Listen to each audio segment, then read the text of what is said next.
Et du coup, bienvenue pour cette nouvelle interview. Merci. Pour cette nouvelle interview. Alors toi, tu as un parcours un peu particulier et il y a une question que on va reposer plusieurs fois, enfin on va reposer un peu plus tard.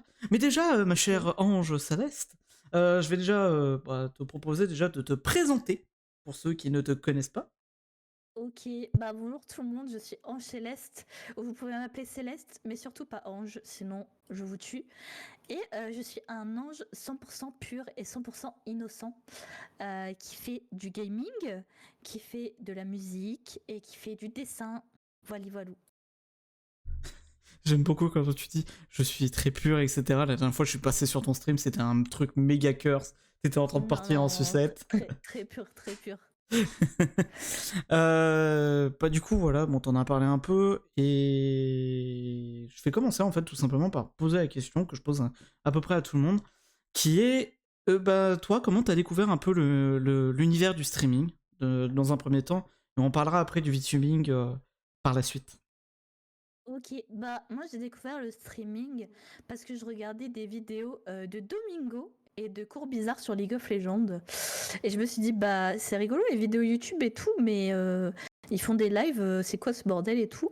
Et j'ai été voir du coup sur Twitch et j'ai découvert les lives.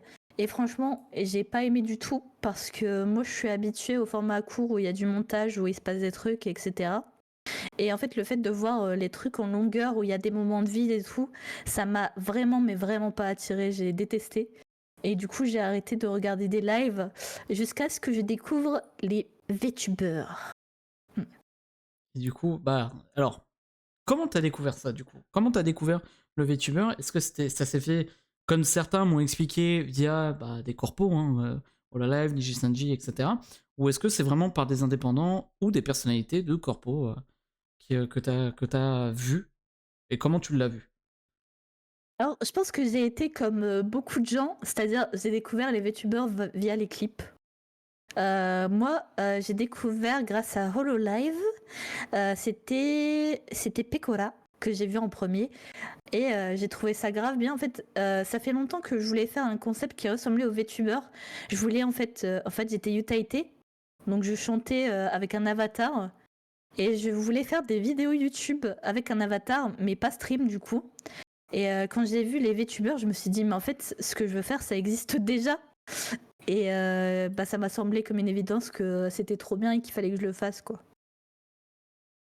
Et du coup, qu'est-ce qui t'a motivé à continuer au niveau de, ouais, qu'est-ce qui t'a déjà donné envie de continuer sur ça? Alors tu dis que tu as l'expérience déjà un peu avec les Taité, mais du coup, il y a eu un déclic, comme tu disais que tu n'aimais pas spécialement les lives avant et que du coup, bah, tu es VTubeuse.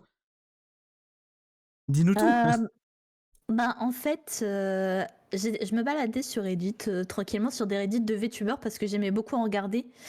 Et je suis tombée sur une agence qui cherchait des gens, une agence américaine du coup qui s'appelait Projet Live Dream. Et je me suis dit, bon, on va tenter sa chance et tout, on va envoyer un petit mail. Et en fait, à l'époque, c'était pas du tout des vidéos d'audition comme c'est maintenant au corpo. J'ai juste envoyé un mail, je lui ai dit bonjour, je m'appelle machin truc, je fais des vidéos, je fais des covers sur YouTube et tout, j'aimerais bien streamer. Et en gros, bah, ils m'ont recruté dans l'agence alors que j'avais jamais streamé et qu'en plus j'aimais vraiment pas trop ça, mais bon, ça ils le savaient pas.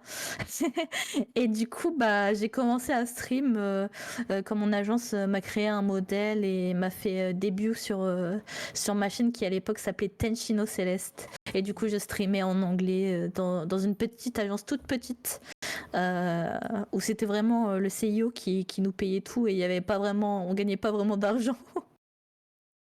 D'accord, d'accord. Et du coup, maintenant, qu'est-ce qui t'a passionné dans le fait de continuer dans le VTubing, pardon? Et qu'est-ce qui te passionne dans le fait d'être VTuber, justement?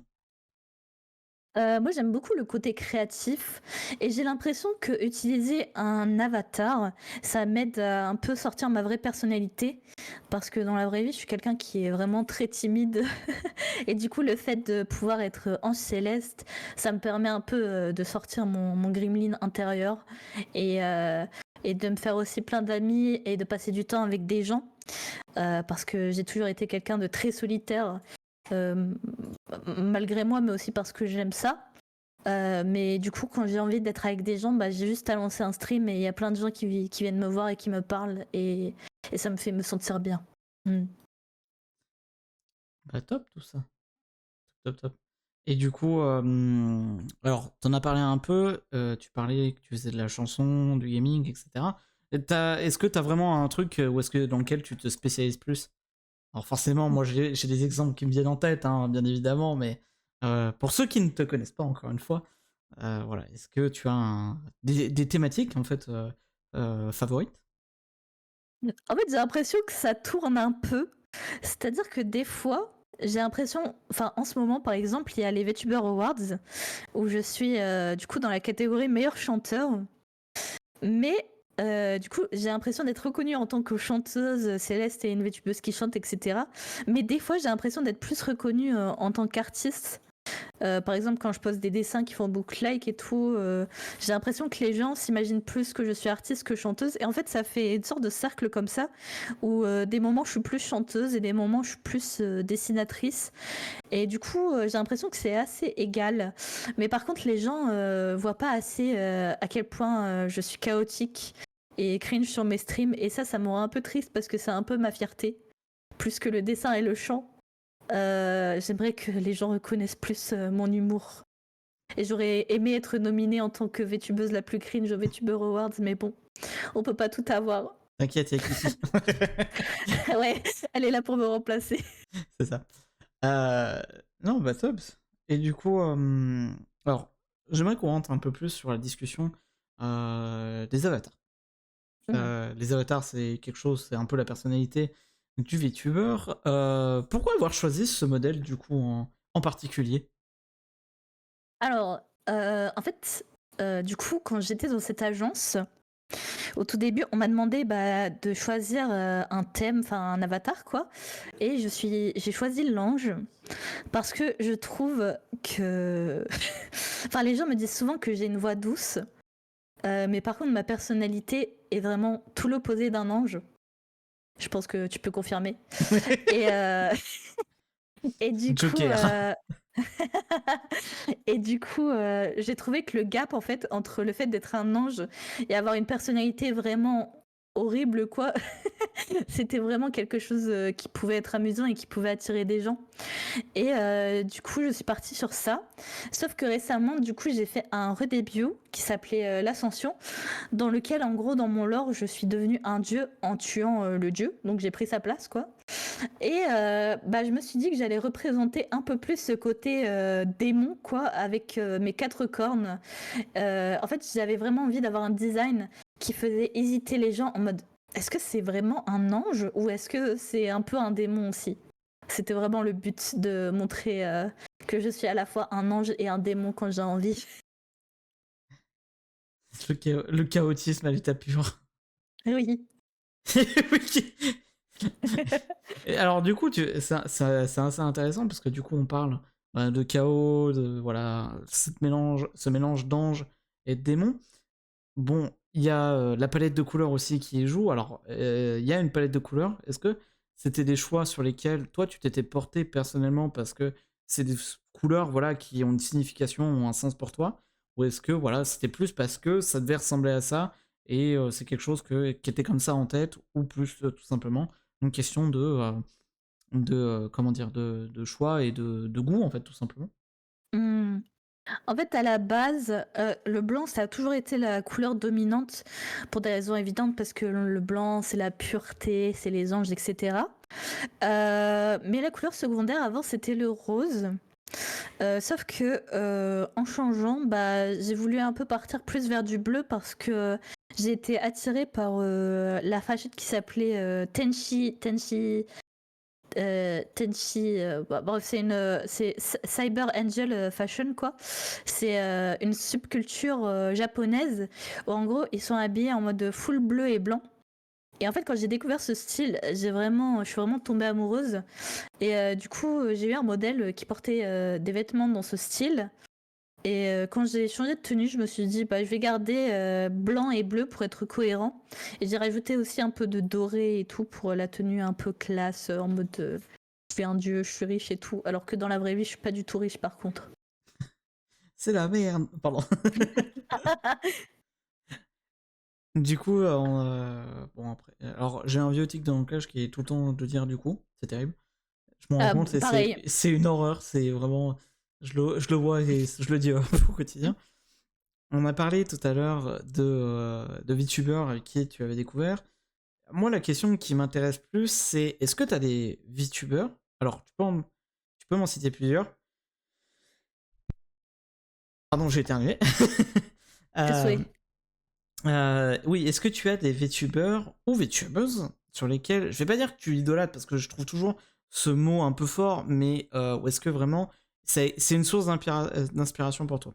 Alors, pourquoi je dis un ou plusieurs, c'est tout simplement parce qu'il y en a que tu peux vraiment voilà, qui t'inspirent parce que leur contenu, voilà, il est top, il est quali, ou juste parce que c'est dans ta vibe, ou est-ce que voilà, ou tout simplement il y a des personnes, enfin des VTubers, pardon, ou est-ce que c'est vraiment le design qui est plus marquant et tu vas être plus obsédé par le design ou un mix des deux? Bah, moi, pas vraiment de youtubeurs qui m'inspirent niveau design. Je peux dire mes inspirations au niveau vidéo mais niveau contenu, j'ai été beaucoup inspirée par des VTubers de Niji Sanji parce que les gens regardent plus souvent Hololive. Moi, j'ai vraiment une période où j'ai été obsédée par Niji Japan Ah, pardon, et du je me coup permets de te couper 2 secondes, c'est qu'on t'écoute en mode robot. je crois que Taco elle bug. Ah, bah non, là c'est revenu Ça correctement. va mieux? OK. Pardon, Donc je excuse-moi. disais t'inquiète. Je disais, moi j'ai eu beaucoup d'inspi niveau Niji Sanji Japan, parce que, après être tombée sur Pekora, je suis tombée sur ça, majoritairement et du coup, il y a plusieurs personnes qui m'ont inspirée chez Niji Sanji. Côté Japon, il y a Tsukino Mito qui m'a beaucoup inspirée pour, vraiment le côté chaotique et l'humour un peu, Douteux. voilà, un peu douteux. Et il y a aussi Kanai qui m'a inspiré au niveau de son contenu et de son humour. C'est un mec qui est vachement sarcastique. Et du coup, ça m'a beaucoup plu et ça m'a beaucoup inspiré aussi pour ma propre direction artistique.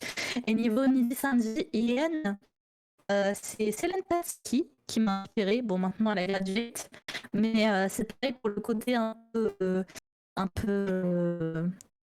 tu sais, pince sans rire, un peu bully et tout. C'est quelque chose que j'aimais beaucoup chez elle et qui m'a beaucoup inspiré pour mon propre contenu. Mais en France, y a pas vraiment d'inspiration. J'ai des youtubeurs que j'aime bien regarder, mais je ne dirais pas jusqu'à dire que ça m'inspire, juste pas ça un bon moment. Je sais Ok, pas. ok. Ouais, et t'as des modèles justement sur lesquels toi t'as accroché plus particulièrement ou Moi, j'adore chez Hololive Japan. D'ailleurs, mes cordes sont un peu inspirées d'elle. C'est La Plus Darkness. C'est un design que je kiffe de fou qui m'a inspiré dans mon design aussi. Et j'aime bien aussi dans Ien, j'aime Shiori Novella parce que je trouve que son design est grave edgy et j'aime beaucoup. Mais je sais pas si ça m'a inspiré particulièrement, mais c'est mes deux designs préférés chez Hololive en tout cas. ok. Bah c'est intéressant en tout cas.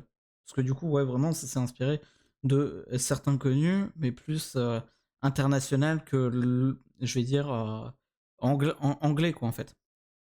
Ouais, j'ai pas beaucoup d'inspiration en France parce que j'essaye de développer un peu mon propre style, mon propre style à moi, donc j'évite de prendre des inspirations chez des autres Français. Ouais, je vois. Bah, du coup, tu parles d'inspiration et de créer ton propre truc euh, à toi. Et du coup, c'est un truc sur lequel je trouve que, bon, il y a eu l'avènement un peu des youtubeurs et des choses comme ça, parce que il y a eu pas mal de choses, on voit des prods de plus en plus de qualité et des choses comme ça. Donc du coup, ça implique un certain nombre de travail, et j'aimerais justement qu'on discute un peu de ce travail de l'ombre. Déjà, toi, comment tu considères déjà ce travail de l'ombre? Est-ce que c'est quelque chose que toi, tu te retrouves à faire beaucoup? Est-ce que, voilà, comment ça se passe toi de ton côté? Bah moi j'ai beaucoup de travail de l'ombre parce que déjà bah je suis artiste à côté, c'est mon travail. C'est la chose qui me rapporte le plus dans ma carrière de VTuber, je dirais. Donc il y a beaucoup de temps qui est passé sur ça. il y a aussi beaucoup de temps qui est passé sur les montages TikTok.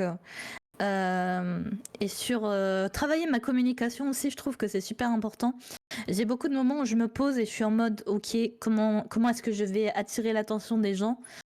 Comment je vais créer un événement qui va intéresser les gens?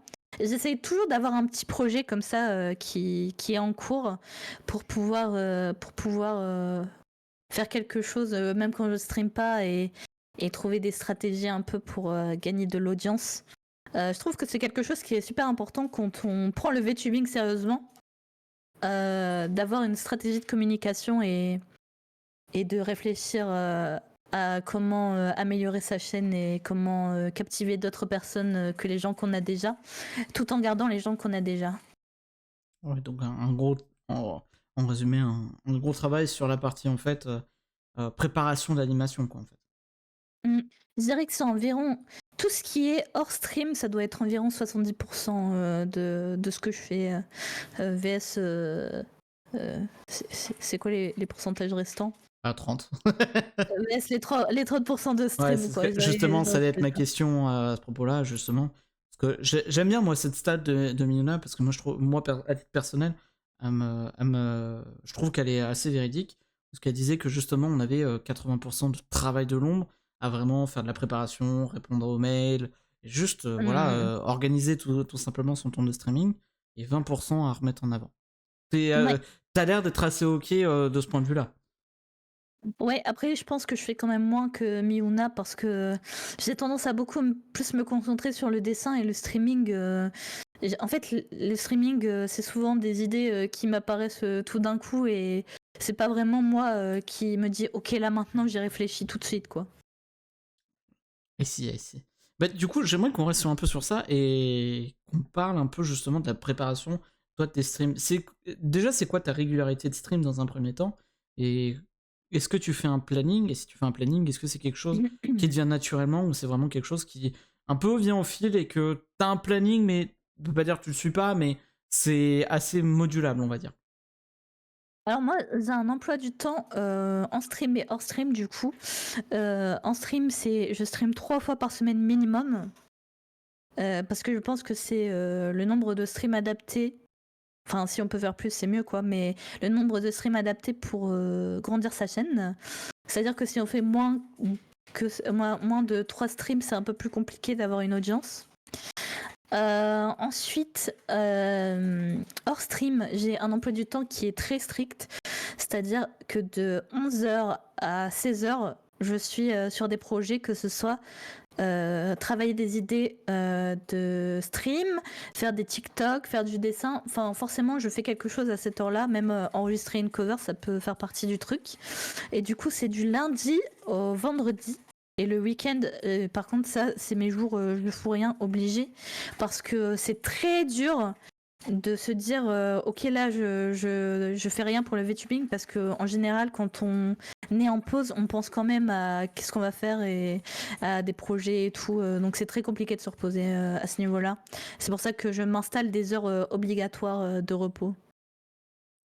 Et du coup, ouais, donc je vais continuer sur cette partie. Donc, bah, comme tu dis, c'est assez strict. Et du coup, quand t'es en live, au moment de tes lives, c'est déjà préprogrammé ou vraiment, si t'as envie de changer au dernier moment, tu changes au dernier moment? Moi, je change au dernier moment. Le contenu, c'est pas trop ce qui m'inquiète. C'est plus vraiment quand je mets une date et une heure, j'essaie de m'y tenir. Même si des fois je peux pas, parce que des fois j'annule des streams, parce que mon mental va pas bien ou parce que je suis malade et tout. Des fois ça arrive.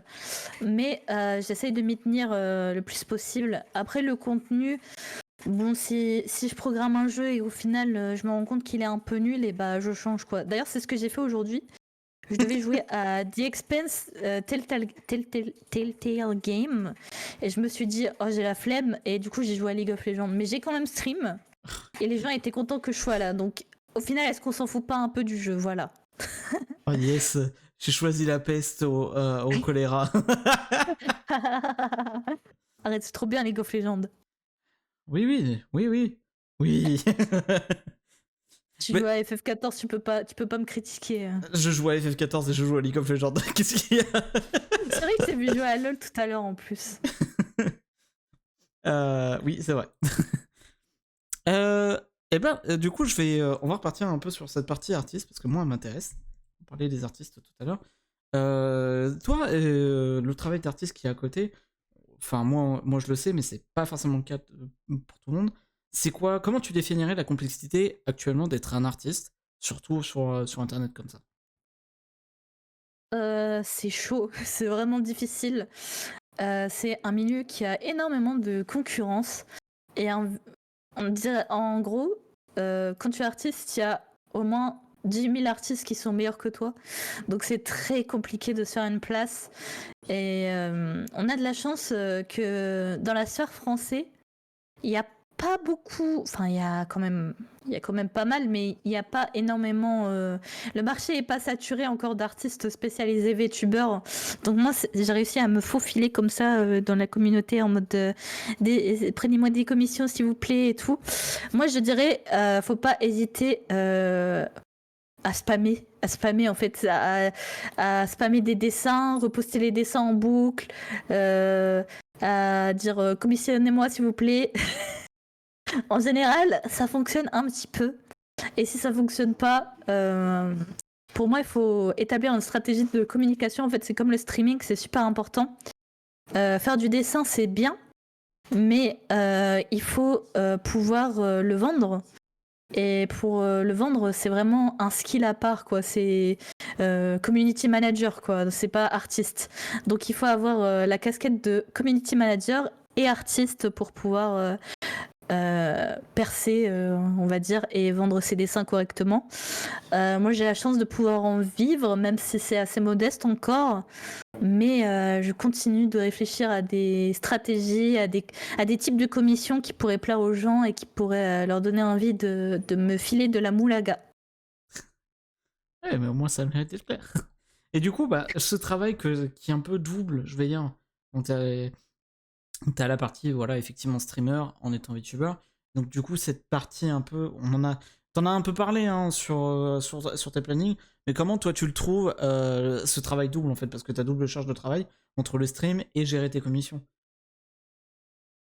Euh, je pense que c'est ok parce que je suis pas non plus sous le tas de commissions quoi. J'ai quelques commissions par exemple actuellement j'en ai 10 dont 8 à toi d'ailleurs.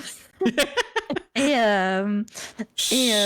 du coup, c'est une charge de travail, oui, mais c'est pas une charge de travail qui m'empêcherait de streamer. C'est-à-dire que mon stream, par exemple, il dure 3 heures.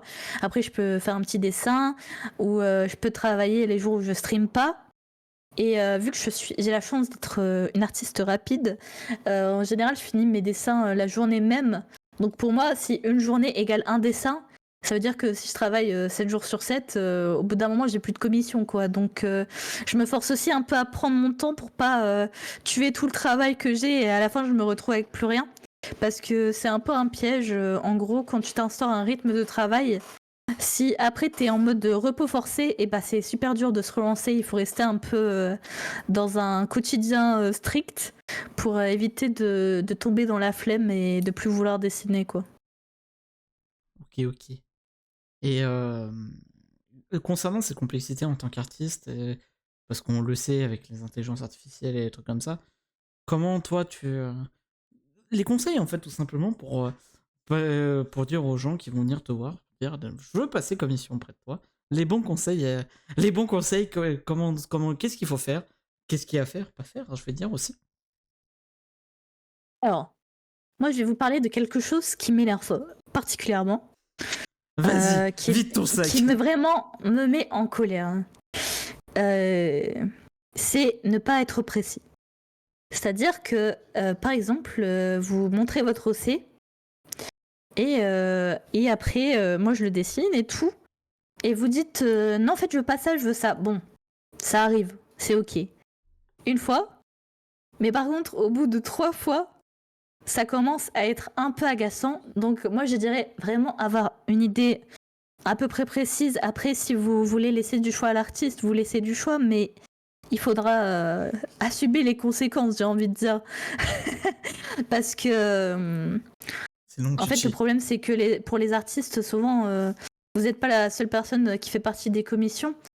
Et donc, par exemple, moi, si je travaille sur un dessin et que je dois repasser 10 fois sur des détails, mais pas parce que c'est de ma faute, plus parce que la personne, elle change d'idée à chaque fois, et bah ça me met grave en retard sur mes commissions parce que j'ai vraiment un planning tac, tac, tac, quoi. Après, si ça vous plaît pas, ça vous plaît pas, je dis pas, mais c'est juste essayer de pas être trop dans l'abus. Et quand vous donnez du feedback, quand vous voulez changer des choses, c'est important de dire précisément ce que vous voulez. Et comme ça, la personne, elle peut tout corriger d'un coup et il n'y a pas à repasser 10 fois sur des détails, quoi. Après, si c'est sa faute, c'est sa faute, par contre. Ça, il n'y a pas d'excuse. Et bon, le petit tacle à la fin quand même, au cas où. Non, mais pas de souci. Est-ce que toi, comment déjà, toi, du coup, maintenant, on a parlé un peu du côté pro au niveau du travail d'artiste, je vais dire, du travail de VTuber. Toi, déjà, bah, c'est quoi ton ressenti final, déjà, en tant que VTubeuse, du coup? Moi, j'adore le VTubing en France. Attends, je me mets, je vais roter. Pardon. Alors, pas forcément obligé de savoir c'est pourquoi. Mais ok. Oups. Euh, Merci je d'illustrer tes disais quoi propos de déjà? plus tôt. Non, Je disais quoi déjà? la question c'était du coup, là, on a parlé de la partie pro et de la partie VTubeuse. Et comment, en fait, du coup, toi, c'est quoi ton ressenti? Ah oui, moi j'adore le VTubing en France. En fait, avant, je faisais partie de la commu IN. Et franchement, en fait, il y a tellement de gens, on se fait un peu chier, quoi. Enfin, on a du mal à trouver un peu ses amis et des choses comme ça. Et on a l'impression que les relations, elles sont grave superficielles. Et moi, j'ai trouvé que dans la commu FR, c'était pas vraiment comme ça. C'est un peu comme ça. Il y a certaines relations, tu sens qu'il y a quelque chose derrière, quoi. Mais c'est vraiment pas au point de la commu anglaise. Et moi, j'ai toujours aimé en fait la solidarité de la commu VTuber français quand il y en a besoin. Et le fait que tout le monde connaît un peu tout le monde, c'est quelque chose que j'aime aussi beaucoup. Et en fait, quand j'étais IN, je regardais un peu la commu française de loin en me disant aïe, aïe, aïe, j'aimerais bien faire partie de ce Touche du groupe. bâton, là. Mais oui, et j'aimerais bien avoir des amis VTubers français et tout ça.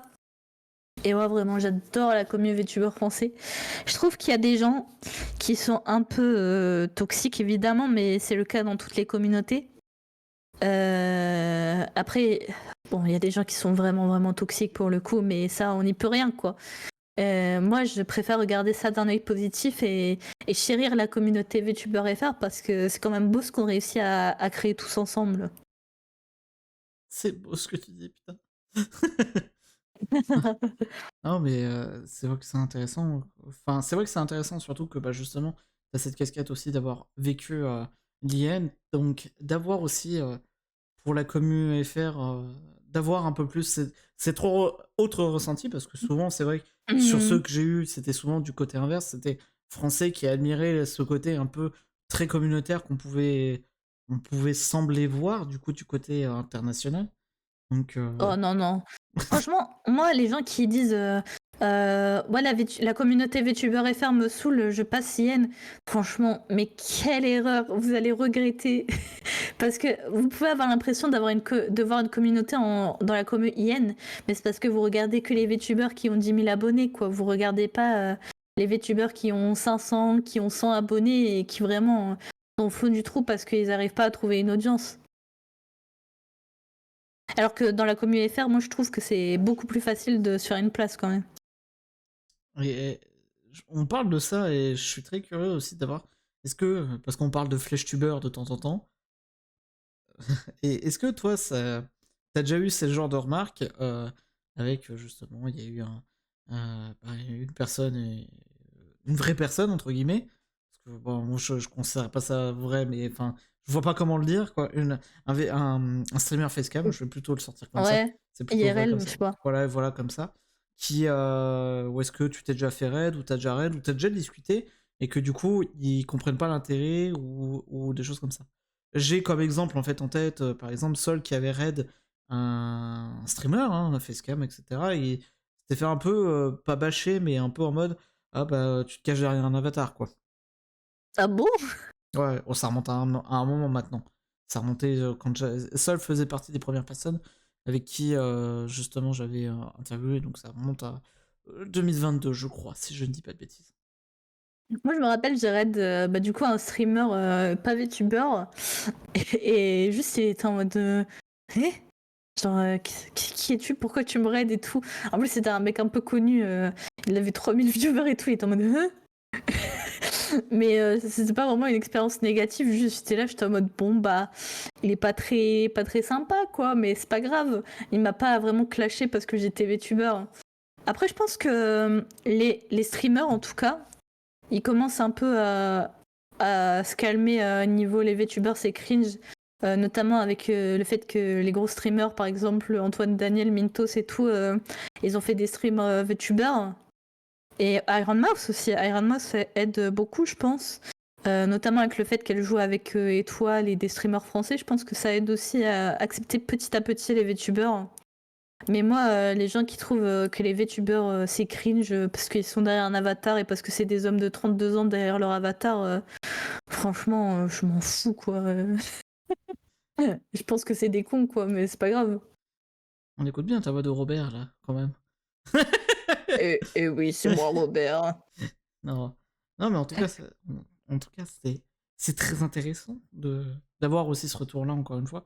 Moi, je trouve ça toujours très intéressant, effectivement, d'avoir un peu ces retours, parce que, bah, effectivement, souvent, on est plutôt dans la partie animation. Alors, toi, c'est peut-être pas trop ton cas, parce que tu fais quand même pas mal de live, parce que tu parles avec les gens, entre les chansons et des choses comme ça. Donc, c'est peut-être un peu moins le cas. Ou est-ce que tu prends peut-être aussi prendre plus de temps de discuter avec les gens du chat. Mais c'est vrai que ce genre d'occasion avec les interviews, comme on l'avait dit en MP, hein, de toute façon, c'était vraiment de vraiment d'avoir ce dialogue un peu différent, en fait, de discuter, vraiment se prendre autour du truc et puis de discuter. Bon, malgré les différents problèmes techniques qu'on a eu avant d'arriver à lancer Ouais, ça. c'est pas grave, c'est pas grave. Mais ouais, c'est toujours cool d'avoir voilà, ce retour-là. Et l'envers du décor aussi. Parce qu'il y en a qui peuvent, dans ta commune, mais aussi bien sur ceux qui suivent tes réseaux à côté, bah justement l'envers un peu du décor aussi de toi de ton côté. Donc c'est quoi aussi le fait d'être VTuber et streamer? Ouais. Après, je suis assez ouverte sur ce sujet-là parce que je trouve que cacher, ça sert pas à grand-chose. Par exemple, moi, quand je fais des fanarts de VTubers, je sais pas si vous l'avez vu, le fanart de Docky Bird avec ses aisselles là, qui a eu 20K likes. Tu l'as vu? Oui, je l'ai vu passer, j'étais en mode oh Ok. j'ai dit, je sais plus qu'est-ce que j'ai fait. Oh ça va percer. Ah ça a pas loupé. Ça a percé. Mais moi, je suis vraiment en mode. Vraiment, dans mon stream, je le dis. J'ai dessiné Fauna, j'étais en mode. Je l'ai jamais vu de ma vie. Moi, je veux juste des likes sur Twitter. J'en ai rien à foutre du reste. Et je pense que c'est quelque chose que les gens aiment bien chez moi aussi. Le fait que je suis vraiment honnête sur les trucs. Genre, si je suis pauvre, je suis pauvre. Quand je dis, je suis en mode. Oh là là, j'ai pas d'argent. S'il y a un truc qui me fait chier, je le dis. Bon, après. Évidemment, si c'est un autre VTuber qui me fait chier, je me retiens un peu de le dire parce que après voilà, je me fais taper. Mais j'essaye en gros de bien exprimer mes sentiments aux gens parce que je trouve ça cool de partager ce genre de choses avec les gens. Et je pense que c'est quelque chose que les gens aiment voir aussi quand les gens sont authentiques et cachent rien, quoi. Enfin, cachent rien. Je cache des choses, attention, mais ils le savent pas. C'est son goûter. Bah, du coup, en continuant dans cette partie-là, ça serait quoi, toi, les pro tips à celui qui veut se lancer en tant que VTuber? Moi, vraiment, je suis de l'école. Posez-vous. Créer une identité visuelle, c'est super, super important d'être cohérent dans ce que vous faites. Moi, je suis pas en mode. Enfin, si vous voulez vous amuser, vous faites. Ne suivez pas mes conseils, faites ce que vous voulez parce que c'est pas important. Mais si vous voulez faire du VTubing et si vous voulez un peu le prendre au sérieux, quoi, posez-vous. Une identité visuelle, c'est super important. Des couleurs qui sont un peu différentes, un design qui est un peu différent, c'est super important. Mais quelque chose qui vous représente aussi. Et travailler la communication, très important. Ce que vous allez poster sur les réseaux. Faire des shorts TikTok, c'est super important aussi. Vraiment, streamer, si vous voulez prendre le VTubing au sérieux, ça suffit rarement. Il faut beaucoup faire à côté, il faut vraiment communiquer. Comme si vous étiez community manager de vous-même, en fait, c'est super important. D'ailleurs, même pour le streaming normal, hein, c'est quelque chose qui... TikTok, ça aide beaucoup les gens à percer. Mais dans le VTubing, il y a un avantage, c'est que vous pouvez vraiment avoir une identité où genre les gens, dès qu'ils vous voient, ils sont en mode « Ok, c'est tel VTuber ». Ou juste quand ils voient, par exemple, votre logo ou un pixel de votre modèle, ils sont en mode « Ok, c'est telle personne ». Et ça, c'est vraiment cool de pouvoir se démarquer autant avec une identité visuelle forte. Donc, je recommande de travailler ça avant de faire du VTubing et de travailler aussi la com. La com, très important. Très important, très important.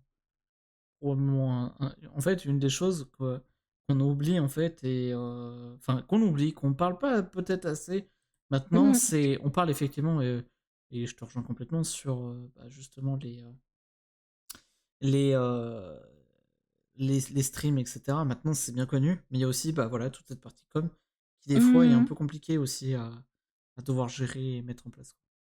Après, encore une fois, si vous êtes là pour vous amuser, vous vous en battez les couilles d'avoir des viewers, vraiment, faites ce que vous voulez à ce moment-là, mais c'est plus des conseils qui s'adressent aux gens qui veulent, je dirais pas percer, mais qui veulent un peu essayer de voir où ça les mène, le VTubing. Bon, ben, sauf si t'as plus de choses à rajouter. Non, c'est tout. Et bah, bah, du coup, déjà, merci. Merci d'avoir accepté l'interview. Même si c'est arrivé dans le sens je te commissionne, c'est quand qu'on fait une interview. Voilà, c'était, comme je Ah te bah l'avais merci dit, à toi. c'était prévu. Hein, donc t'as accéléré les choses, mais c'est ici parfait. Mais oui, faut pas oser demander. Moi, je suis en mode, bon, tu m'interviews quand là? Non, mais merci déjà du coup t'intéresser aussi sur les interviews que je fais. Ça fait Non, mais très pas de beaucoup soucis. plaisir, D'ailleurs, lol. je les ai toutes lues. C'est vrai? Ouais. Waouh, je suis honoré. Eh oui. Bah, merci beaucoup. Je te laisse faire le mot de la fin. Euh... Oh, celui-ci, ça va partir en clip. Oh, je suis désolé, celui-ci, il était incroyable. Oh, le... euh... euh, J'avais pas pris une mot de la fin, moi. Ouais, vive le VTubing. Oh là là, c'est nul à chier. Aïe, aïe, aïe. Est-ce que sur l'article, tu pourrais écrire 3 petits points, ouais, 3 petits points, vive le VTubing, point d'exclamation. Oh, Oh putain, c'est nul à chier. oh c'est incroyable, oui. Je veux qu'on ressente la gêne dans la phrase de fin Oh, sur l'article. oh, sache que quand on aura fini, je vais clairement prendre 5 minutes pour aller découper ça. Et ça va partir sur mon TikTok et rien à branler. et je te pique dessus. Alors là, rien à foutre. Vraiment, l'arrêt sur image, il est incroyable et je l'ai vu en direct. C'était fou. Bah du coup, merci d'avoir regardé la vidéo. Puis bah du coup, à la prochaine. Merci. Du coup pour Bye bye. bye bye et puis à la prochaine pour pour un nouvel article, une nouvelle interview. Des bisous. Ciao.